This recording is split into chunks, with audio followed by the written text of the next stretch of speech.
And we are indeed back.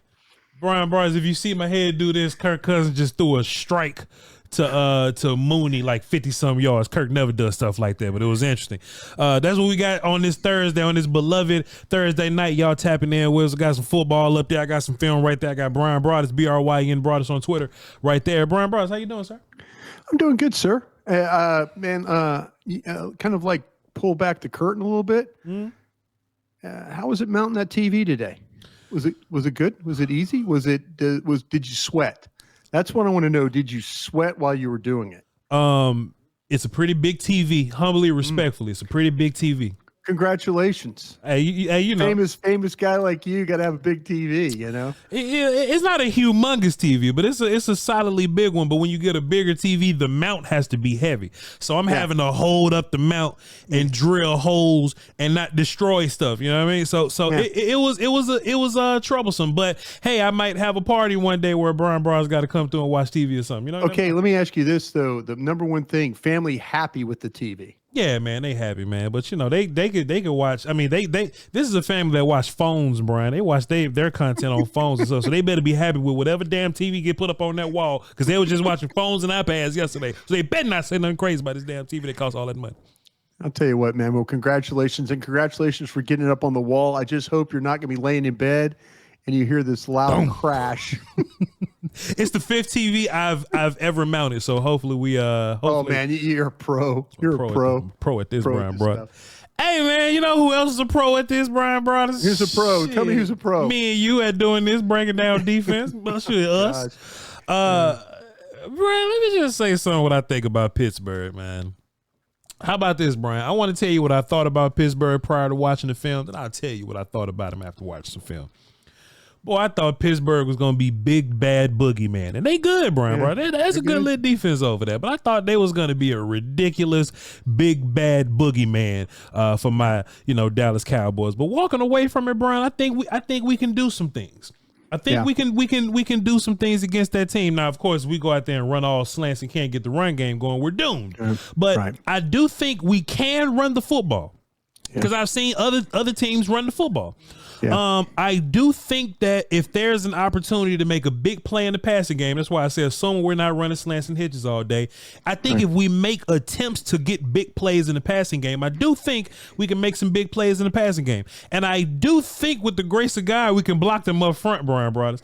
I don't think that the Pittsburgh Steelers get boat raced or anything like that, but I'm not walking into this Pittsburgh game, like I would walk into a 49er game, right? I walk into a 49er game, I don't think we can do nothing, offense or defense.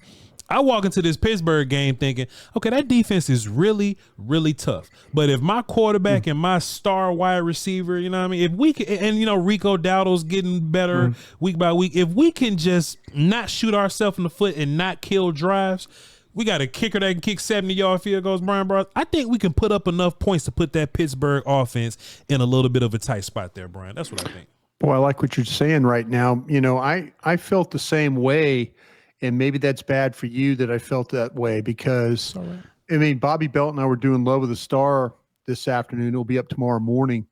And Bobby was the same way as you. He opened the show with, he had the attitude like coming in that Pittsburgh was going to be this team that was going to be difficult to do a lot of things to. He looked at the offense and you look at the defense, and you're right. They've got some good players. Mika Fitzpatrick, they've got some good players.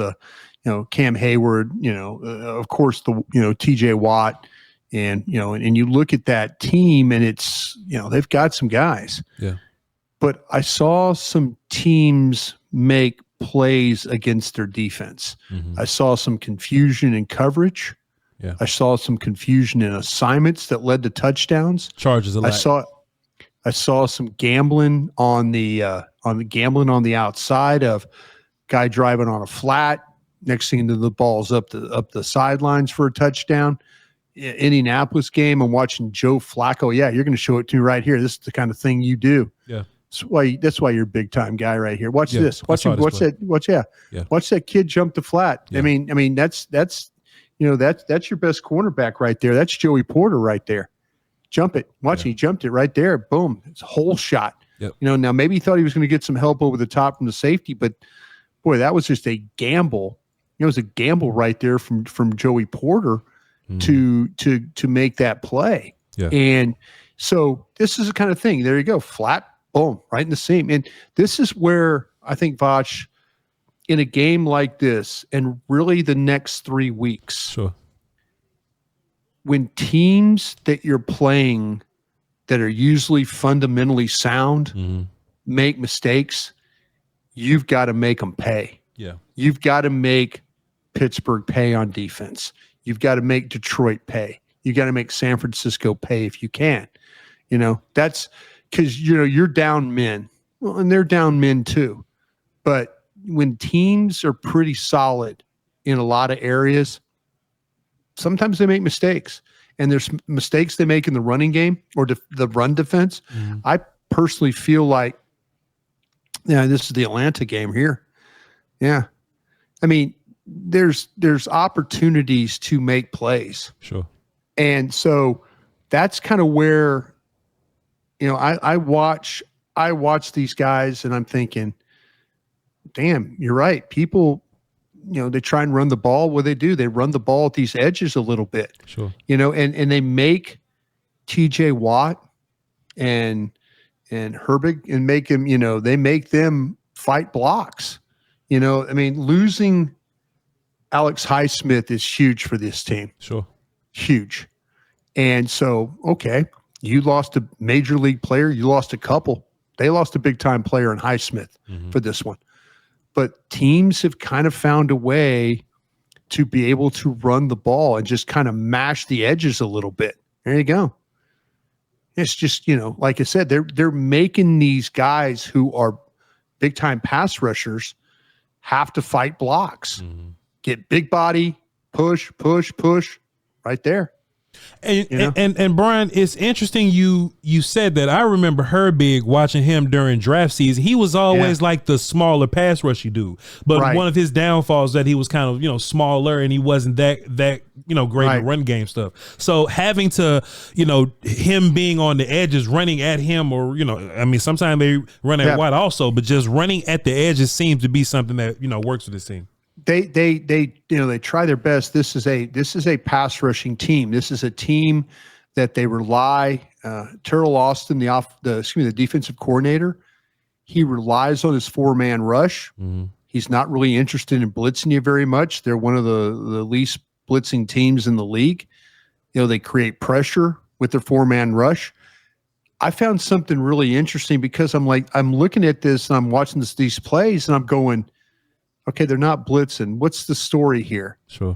And then the more you dive into the Steelers on defense, the more you realize that when they rush more than 4, they don't get pressure. And I checked on this. There's 5 teams in the league that when they bring more than 4, their pressure numbers go down. And the Steelers are one of those teams. So they're going to want to get you with 4 and then, you know, try and play the coverage they can. They played a ton of zone coverage. You know, they used to be a pretty big man team, and now they're playing a lot more zone. Sure. Playing the single high stuff. You know, they went out and, you know, they went out and they got, you know, they've got some personnel. They've changed their defense up a little bit where they play more single high, cover 3. And so, you know, the Cowboys are a really good cover 3 team because they got Ferguson and the ability to play the seams. Yep. We've talked about that a bunch. You play a lot of single high against Dallas. Dallas will wear you out on them seams, you know? And so they've had a little trouble. You know, Dante Jackson has had a little trouble. I mentioned we saw Porter on that thing. He's had a little trouble. Porter used to be a guy, and he was a tight window demon. You know, when he plays up on you, it was going to be a tight window throw. He was one of the top corners in the league in 2023 when it came to tight window throws. And he was phenomenal.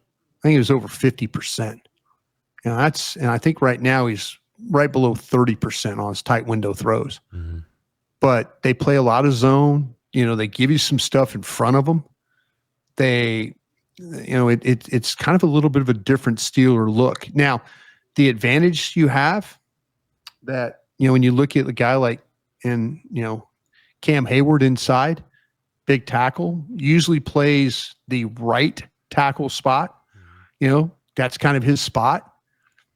That matches him up against Tyler Smith. Sure. And you got Zach Martin, and, Zach Martin's given up, Zach Martin's still Zach Martin, but Tyler Smith, I'll take my chances with Tyler Smith versus Cam Hayward. Yeah. I'll take my chances there, but I kind of feel like that, Patrick Queen hasn't been the Patrick Queen of the past. Yeah. So there's some things about the Steeler defense, as good as it is in some spots. There's some things that you can maybe attack, and it's not as 85 Bears or 2000 Ravens looking or even if you want to go back to the 70s, the steel curtain with the Steelers. Yeah. It ain't that. So, hopefully Dallas, could block up some things, can run the ball. I think you have to try and I'm not going to try and run it inside. I'm going to try and put it on the edges. I'm trying to mash these edges and see if Watt and Herbert and those guys can hold up, because I've watched tape where they don't look like they've held up very well at times. Man, Brian, you talk about the Bears and the Ravens. I hope they not the week 2 Saints in 2024. I hope we can come out there and play better than them. Holy jeez. That's what I'm saying. That Saints game, that was just a complete game for the New Orleans Saints. Will probably not have a more complete game this year. Yeah. That will be the one when they have the highlight film at the end of the year. That Dallas game is going to be predominantly all the highlights that they show, playing defense and playing offense. Yeah. And Dallas got their ass kicked that game. So, yeah, we'll see. The weather, we had a guy on for The Athletic today that covers the Steelers. Mm-hmm. Weather's supposed to be after 5 o'clock, start to get rain, thunderstorms. It might be a long night for us. Yeah. Because especially we get thunder delays and stuff like that, man, this might be a long night. But, Dallas has got to find a way. I mean, really, both teams have got to find a way. Yeah. But Dallas, especially, going on the road, and Dallas has got the better quarterback. Sure. Dallas got a big time wide receiver. Dallas got a big time tight end. Dallas has got offensive linemen. Dallas has got linebackers that can play. This is. It's going to come down to, can you take advantage of the mistakes that maybe the Steelers might make? We talked about their offense yesterday. Mm-hmm. They're kind of. I'm kind of getting the report that Mason McCormick that we talked about, he just started right guard for them this weekend. Good. Yeah. Good. So rookie right guard, rookie center. Those guys have had some problems. Yeah. Let's see Mozzie. Let's see Osa. Let's see some inside stuff. Try and get some things done. That's my hope. That's my hope this week. Yeah. Brian, Pittsburgh definitely have guys all over that defense, like really tough players. Benton was a guy that we watched in draft. All of our draft kids just kind of show up Benton's as we just watch a film or whatever. I love Benton. Benton, he's playing well. He's playing well for them too. 100%. Peyton Wilson, boy, were we right about Peyton Ass Wilson, boy? He all over the field. He runs everywhere. Joey Porter and Fitzpatrick and all. They got guys over there, Brian. But let me ask you this: Foch says this. Do you think that this Steelers defense will give you worse problems than the Ravens defense did? No. Yeah, I agree. I agree. I think that now if you let people, I'll tell you what, the Colts had a great game plan against TJ Watt. Mm-hmm. TJ Watt was a non-factor in that game. Yeah. Whether it was chipping, blocking, the whole entire game. Now, he'll be matched up against Steele, and Steele's had games where, man, look what he did against Brian Burns a week ago. Sure. Steele's capable of having a game, but you can't just throw Steele out there for 65 snaps and expect, 40 of them to be passes or whatever, and he's not going to give up a pressure or a sack. Mm-hmm. Watt's a good player, but you've got to do things to kind of affect him, make him start, make him stop, make him start again. You got to do things, chip him. He's going to play really wide. He's going to try and rush you inside, which is a problem for Steele. Steele has to know that. Yeah. So, but the crowd's going to be a factor, but you got to find a way to don't let him affect the game. Yeah. But I'm like I said, I'm going to take my chances in this game, but you have to make sure that if they make a mistake, you make them pay. No drop ball when you're wide open, or no misread when they don't cover a guy, or not a holding call when you have a 18-yard run. Mm-hmm. You can't play that way against the Steelers and expect to win. Brian, they don't move TJ Watt a whole bunch. He's not at all. He's very stationary. He's over the right tackle for the most part, Brian. He is. Yep, he sure is. But man, you know how these teams do, man. When they put something on film and boy, they see Tyler Guyton over there having a rough time. Terrence having a rough time too, but he was a little better last week. But they know Tyler Guyton's really having a rough time. Brian, I think this would be a good confidence building game for Tyler Guyton if he only gets to block Loudermilk and Herbig, right? I think if he only has to deal with those guys, I think this would be a pretty big confidence builder for Tyler Guyton, because those dudes aren't really going to overpower him like Watt will. But Brian, I just got a funny feeling. Oh, they got to move him over. All these weeks they don't move him, and that could be because Rashawn Slater's over there, and they just, you know what I mean. But man, I just got a feeling they're gonna put Watt over there against Tyler Guyton, and he gonna have to fight for his life, Brian. Yeah, I mean, the majority of you're right. The majority of Watt's snaps are playing as a left end. Mm-hmm. Majority of them. I mean, I went through and looked, and it was like majority of the times he is your left end, and so could they very well flip him? And then, I think if you're Dallas, you're going to slide your line to him anyway. Yeah. You're going to say, okay, I just wonder how much do they want to play Watt next to Hayward? If Hayward's going to play on the, on that right side as well, like he does, you wonder how much they're going to do that, because you just slide the line that way and take care of both of them if you can. Sure. But,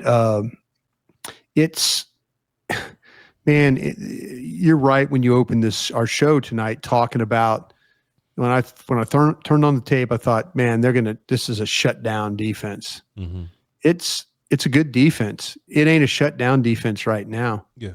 It ain't a shutdown defense. So moving Watt around, hopefully Dallas will figure out that, okay, wherever he is, slide the line that way, chip him, space him, whatever you have to do to keep him off Dak for this game, because you're going to need the ability. I'd love for Dallas to have some balance in the game. Sure. I'd love the combination to be like 48, when it comes to runs and passes, put the numbers together, 24 runs, 24 passes, something like that, and every bit of it's just, but I made a suggestion today on DallasCowboys.com. I said, I'd love for Dallas to be able to have a lead and get into a 4-minute offense of just handing the ball to Hunter Lipke. And if it was like they did in the Giants a little bit, throwing first down, get 6 yards, hand the ball to Lipke for 5 yards, throw the ball again, hand the ball to Lipke. I was sitting there thinking, how could I get him into a game where it's a 4-minute game and you just start, you maybe have a lead, you're up 20-16 and you're trying to kill a game. Sure. And he's the guy. I'd love to be able to see that. And I'd love for them to have some balance in this game. I don't know if they'll be able to do it, but I'd sure in the hell try. Brian, when I'm watching film with my audience, there's something that I always bring up to him. It's something that an old coach taught me. I'm a former offensive coach, and I played center, but I learned the whole offense because I just loved it. And my coach told me, man, he said, look, to us, cover 3 and cover 1 is the same thing. You know what I mean? And, if you look at Pittsburgh, they don't, like I said, they don't move Watt a bunch, but they don't switch coverages too. I feel like when I watch them, I see all one high, cover 3, cover 1. So I feel like I'm always seeing that. Brian, if they don't disguise that, if they roll that out for us on a platter like that, I think Ferguson versus Patrick Queen is going to be one of you ones. And also too, Brian, Voch says this. Patrick Queen end up on a lot of people faster than him. Right. You know what I mean? It's like other teams haven't been letting us do it as much. You know, they're not letting their linebackers get on Lamb as much. But I'm like, man, if y'all gonna roll, because cover 3 and cover 1 the same thing to me. So when I'm watching, I'm like, hey man, look, if y'all gonna let Patrick Queen get up on CeeDee Lamb and Jake Ferguson, I'm whooping the hell out y'all. And in some of the highlights that I showed earlier, if there are big plays versus Pittsburgh, it's in the middle of the field, or they make a mistake and it'll be outside somewhere. But for the most part, it's in the middle of the field, Brian. Man, do you have faith in Mike McCarthy? Don't be smiling because I'm talking football with you. Do you have faith that Mike McCarthy is going to go, cover 3 and cover 1, the same thing? I'm about to put Lamb and Ferguson on Patrick Queen, or even Deshaun Elliott or whatever. I'll go find him too and take advantage of him. But mostly Patrick Queen, Bryan Broaddus. Do you have faith that Mike McCarthy can go find that character and take advantage of him with CeeDee Lamb and Jake Ferguson? Yeah, I think that you make a great point. You like when I talk football with you, Bryan Broaddus. You like when I talk. You like when I talk ball with you, sir. Come on, man. I love it when you talk ball with me, because I was sitting there thinking of how I can get guys on Queen. I was thinking about kind of how can I get guys on Beanie Bishop, the nickel. Was another one. They'll let you do. Yeah. The thing about what was interesting was I was watching the Steelers, and the way they play coverage. If you motion, they'll bump the coverage. They'll just bump down to the next man. Yeah. So like you get like Porter on like your worst receiver. You know, I mean, just by the motion, the way they play it, the way they bump the coverage down. And I'm sitting there thinking, well, the Cowboys smart enough to motion in order to bump the. I'm just a dude with a microphone and camera, Bryan Broaddus, and that's what I would do. But wouldn't McCarthy do it? Is my question, Brian. And I don't know. But I'm sitting there. I'm watching these teams. I was watching the Chargers. Just keep bumping the coverage, and they kept finding guys, and they kept putting one of their better receivers on, on these Pittsburgh, and poor Porter's out there covering me. But they're, I'm just like, damn. But this is where it gets into, motion. Sure. Would they try it? Do you try and match guys up? Sure. Most teams do. I don't know necessarily. I felt like in the fourth quarter of the Baltimore game, they started finding guys that, it's like, oh wait, we can get CD on this guy. Yeah. We can get Cooks on this guy. Oh, okay. It was like a novel idea. Yeah. Like, look, we could do it. We could do this. Just do it. Yeah. Just do it. But Brian, Mike McCarthy made me sick, man. I saw that on film, man, and I was just like, man, this would be fun if we did it. But boy, if we did, how mad would I be, bro? I ask myself questions like that sometimes when I watch film, and I write it down sometimes. I didn't this time. I was like, man, how mad would I be if Mike McCarthy didn't take advantage of this? And I'm not an NFL coach, Brian. I'm Voch Lombardi. I ain't nobody. But man, I really hope it would behoove Mike McCarthy to find a way to get CeeDee Lamb and them boys on Queen and them. Yeah, and to me, that's if Queen, and I mentioned Bishop, Jack, I get it. I'm Porter. To me, Porter can cover. Porter is he's you don't mess with Porter, but he's not playing like he's been in the past. Yeah, but he's still a damn good player. Please don't get me wrong about that. Sure, but there's things like they've had some breakdowns in the secondary. And I'm like I said, that Flacco touchdown pass down in the goal line, it's like Queen was like yelling at Porter, and Porter's like yelling at Queen, and it's kind of like their spacing was bad, and it just that's what I'm saying. When they make a mistake, take advantage of it, or if you can get your guy on their guy. That's what football coaching is to me. Yeah. How can if I feel like that they're going to give me a lot of cover 1, cover 3, what you're talking about, how do I get my really good vertical tight end on a linebacker or, somebody that can't cover him? How do I have to motion across? How do I do it? How do I disguise it and then use it? And that's, if they just line up and play static football, and nobody moves and they just kind of like cover you. Okay, there you go. Look at that. They faked the toss, which was cool. They just completely watch them pull everybody. Oh, actually, it's funny. They sent them all the other way. Yep. Look at they all slid away. Yep. And then they slid away and did the toss, and they kind of got. Look at that. Look how it moved the defense. Yeah, look how it moved the defense, though. Yeah, watch the inside linebackers and the outside guys. They all kind of, and then that just creates a nice little window there. Yeah. We saw the Saints do that. Sure. Remember how many times we were watching the Saints and they'd do it with the back, they'd motion the back and it would just create a window. Yep. I would throw, I'd throw a parade. I usually throw a parade when we run a screen pass for a really good play here. Yeah. I would throw another parade. If we could just create some windows for our quarterback to throw in. As much as I think this would be a better day for Rico Dowdle, man, it just depends on your play call. It depends on Mike McCarthy, man. But you know how that goes. Yeah, see, and this is funny. Like I say, we were interviewing this Pittsburgh reporter, and we were asking him questions about McCarthy being from Pittsburgh, and oh yeah, Mike's beloved in Pittsburgh. We love his offense. We love his. we all looked at each other like, because he's not coaching them. That's why. Yeah, that's what I'm saying. I'm like, well, I guess that. I guess that Arthur Smith is, I guess he's really bad that they're talking about the Mike McCarthy offense and everybody's really excited about it. But sure.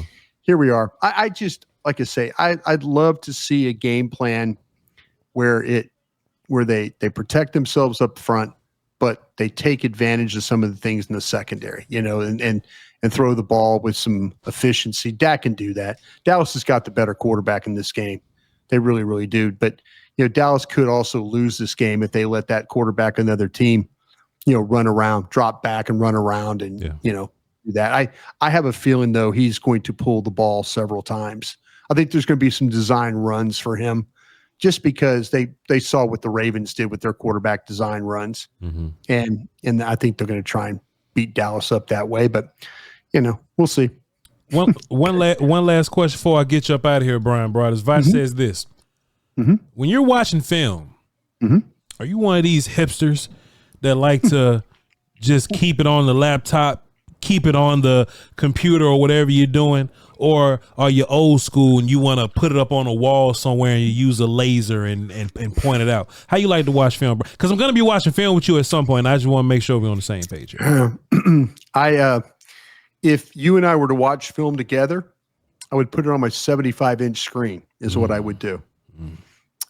But as I watch it with myself, it starts on my computer and I plug into, I have a 48-inch screen on my desk that I watch. So I plug in my computer to the screen and then I watch it on that screen. But if you were to come over and watch film with me, I'd plug it into my 75 and we'd sit in the living room and watch it that way is how I would do it. Bryan. But there used to be a time, and I could go all the way back to the 16 millimeter, the film, actual tape, like actual film. Yeah. And you had to thread it and it would break and then you had to splice it and do all that stuff. I'm not built that way. That's how I got my start. I got my start like making cut-ups. Like nowadays, they push a button and all the cut-ups go to one spot, and everything's there. There used to be a time where you used to have to cut the play, tape it, put it up on the wall, and then splice it all together. That's how we used to make our training reels. I did that with Gruden. John Gruden and I did a bunch of tape. We were all together splicing it and cutting it and hanging it and doing all this stuff. It was a lot of fun. We would never learn nothing. The best way to watch film, Bryan, and I hope you write this down because it will be on the test. Me and you're going to be working together at some point, okay? Yeah. Project it onto a dry erase marker board. Oh, really? Okay? So then, we can do the little laser if we want to, but if I want to, I can take my dry erase marker, walk up to the board, and I can draw around it. I can draw on there. Yeah, Bryan, bro. That's why I'm old school. I love the tangible feel of me being able to draw. Oh, no, man. That's cool. That's a cool way. I never thought about doing it. I used to be, for the Cowboys, I was the laser pointer guy for Jerry. So, like, nowadays, they have these cut-up tapes where the video guys circle the player. So, like, if we're watching a wide receiver at Alabama, like circle, the play would be there, and then the circle would be around the player. So you knew where to find, that's why we did it for Jerry and Steven. But before we had the circles, I was the laser guy. I would point the dot. And I'll never forget when Ed Reed was coming out of Miami, he played so deep that he was off the screen. So what I would do is I would point like a foot to the right of the screen. By the fire extinguisher. He over there by the door. And I got to the point where I used to teach KT and Jeff, even Dane Brugler. I teach them like, okay, you got to find when you're watching these players on tape, sometimes the film's not good. I mean, not every tape is pristine. Like, man, you get some games where you're watching Hobart College play. Yeah. And you're trying to find players on pretty wild tape. And I said, listen, find something distinguishing about the player. Is he wearing a wristband? Does he have a black glove? Does he have one sock up, one sock down? Is his towel on the right side or left side? Is he wearing, is he wearing one tight up, one tight down, that kind of thing. So I used to teach Jeff and KT and Dane. I'm like, how do you know how to find these? How do you find them so quick? And I said, I look for something. I look for something that the player is wearing. Yeah. And that's how I find the player all the time. So when I was doing it for Jerry, but Ed Reed, it's so funny, really, that I'd point 2 feet to the right of the screen, like off the screen, like onto the wall. And that would tell Jerry and everybody that, okay, wait, he's going to come into the frame here in a minute. And sure enough, here would come Ed Reed come flying up into the play. But he would always start like off the screen. Yeah. And then he'd come flying into the screen. Oh, man. But, man, watching tape is, such fun. Guys, such fun. I can't wait. We're working on a project. You and I are working on a project. Sure. We're getting us a film room with this place. We're getting us a film room. For sure. It'll be a lot of fun. Hey, man, hopefully the Cowboys come in here, have a good win versus Steelers, so we be like, oh, yeah, they're going to overshow right there. And it's him because he got all the tape around the arms. Got all the tape. He's got all the tape and all the pads. He's got all the tape and all the pads. Yeah. Hey, tomorrow night, Friday, a little preview of it's Q&A with Voch tomorrow night, right? We got some questions. Voch and Bryan says this for sure. Yeah, looking forward to it, brother. Thank you for a great night tonight, man. Appreciate you. Man, Bryan, when I was up there talking that football, you had that look in your eyes, man. Chat, if y'all saw Bryan Broaddus with that look in his eyes, go in the comment because I'll tell you what, I'm proud. I'm proud of you. It's funny. I'm proud. I saw him with a guy, Dane Brugler. We're speaking to Dane. Dane got an extension there at the Athletic, and man, my man is. I remember when we were selling the Beast for. Buy the Beast, the PDF for $7. Yeah. Here we go. But I'm so proud of him. That joint finna be 2 payments of $19.99, ain't it, boy? Shouts out to Dan Brugler. I tell you what, man, I'm so proud of all the guys and gals that do this scouting stuff. I mean, it is completely a labor of love. The season before we know it, we'll be talking about, I know December 1st. I know you were talking about getting going earlier. I'm going to get early. I'm going to talk about December 1st is when I get going. But you and I are going to have some epic shows about the draft. I cannot wait to get through some of these. Now, we got a season to get through here. We still got football playing. Sure. But I can't wait to work on the draft with you. It should be a lot of fun. I am ready to earn the patch on my Letterman jacket, Bryan, bro. Hey, look, you like you're gonna get your ass kicked in that draft show. Get ready, bro. Ain't nobody whoop my ass, Bryan. Aisha Morrison, she's a bad. I hate to lose her. Sure, she's going on. She's. I'm so proud of her. Mm-hmm. But you're gonna have to fill some shoes there. She did a nice job, but you get ready to get your ass kicked on that draft show, man. You can't hide. Can't hide on that show, bro. You cannot hide. Ain't no tater tots in me, Bryan, bros. Them people. Look, I'm bringing articles. I'm bringing fights back to the draft show.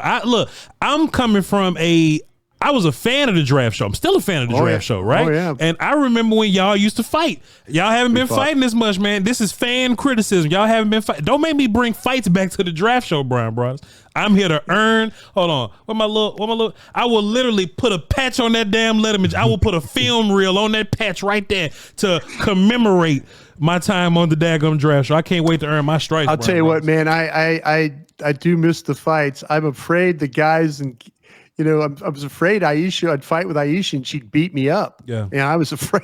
I didn't want to fight with Aisha. She's tough. She is tough. But yeah, looking forward to it. I know that's kind of a little preview, a little bit time off, but hell, we'll look up next thing you know, it's going to be time for the draft show one day. We're all going to look at it and go, okay, here we go. That kind of thing. So looking forward to it. But we got a lot more and look forward to tomorrow night. Sure. You and I, the questions and answers is always a fun night for me to deal with as well. Me and Bryan Broaddus got a lot of work to do. We are trying to get lake houses and boats. So y'all, please tune in to us. We love y'all to pieces, man. This is something that like he said, is a labor of love for us, man. We come in every night and we put on a good show for y'all. So we hope y'all enjoy. Appreciate y'all. Hit the like for me. And hey, follow me on my social medias, man. I'm talking a little bit more. I ain't talking about nothing but Bryan Broaddus is really educating y'all and waking up at 5 in the morning and reading comments. So if y'all have something for Broaddus or a question, you can ask him on Twitter, but you can ask him in this comment section. He'll be up at 5 in the morning asking. So I'll answer your question. Tap in with us. Hey, we love y'all to pieces, and we will catch y'all next time. All right, and crown.